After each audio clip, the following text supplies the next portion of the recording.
So, here are three things that I want you to think about before you start your New Year's resolutions in January.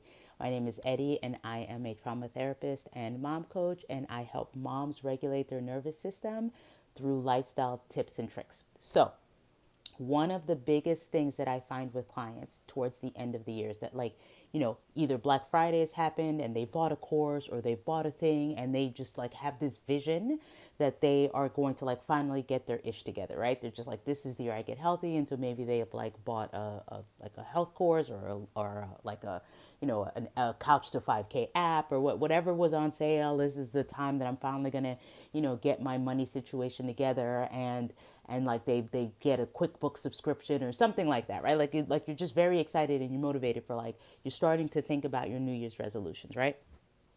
The problem is that you have not either become very clear about what the actual vision is. Is it that I want to run a 5K or I want to run a half marathon? Is it that I want to have $10,000 saved up in the bank?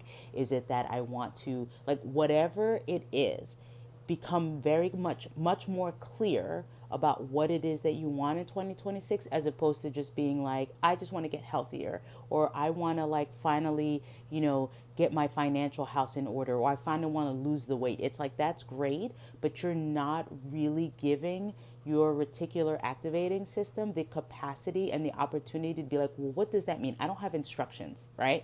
Like, I don't have instructions. Like, you're saying all of these things.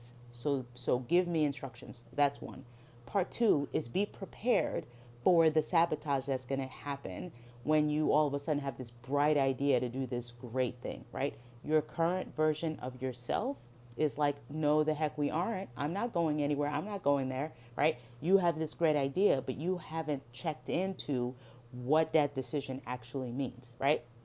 And this is where like a brain dump is great, because if you say, I want to save $10,000, next year, what does that mean? What does that look like? Hey, that might mean that we have to not go out as much. That might mean that we have to look at where we can increase, like we might have to increase our income. We might have to look at, getting a side hustle. And you have to present your brain and your body with all of these possibilities, because your current version is like, oh, I don't want to have to work more.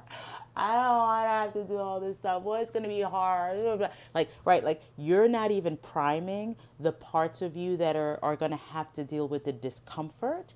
You're not even priming your subconscious and your brain and your body for, like, you mean we won't be able to do pizza Fridays? Like, right? Like, you have to like begin to prime yourself and your brain for what this means to save $10,000, to lose 20 pounds. What does that mean? We're going to have to change something. What is that change, right?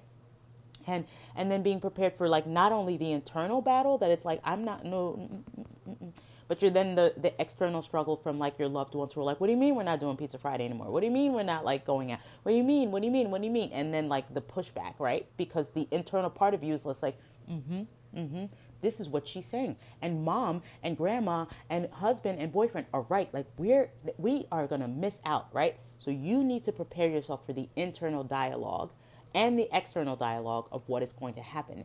And third, you need to try out the thing, right? Because all of a sudden, you're not going to wake up on January 1st. And if you've never learned how to save money, all of a sudden be like, great, it's January 1st. This is where we start saving $10,000, right?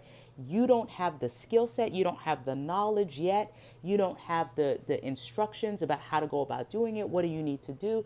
Oh, okay, maybe we're going to open up a checking account. Maybe we're going to, if we're losing weight, we're going to try fasting, or we're going to try Weight Watchers. And then do those things at the end of the year. Do these things in December and try it out, because you might be like, I tried fasting and this was not for me. I tried it. I gave it a good like week. I gave it a good 10 days. I gave it a good like whatever, 14, 2 weeks, whatever.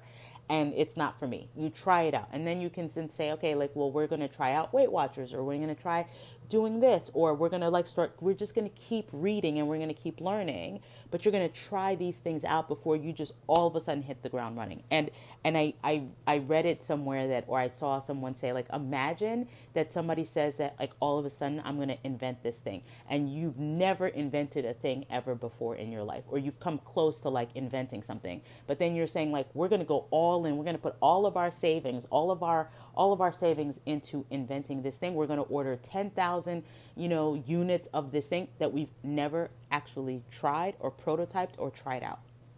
So try it out first, and then allow yourself to say, like, okay, these are the pitfalls. This is where I went wrong. This is where I think I have to get better at it. And you start to do these things now, now, before you get to January 6th, where you're like, I think I've tried out something, and I think I want to try to do more of this in the new year. So try that out. Let me know your thoughts, and I'll see you in the next one. Bye.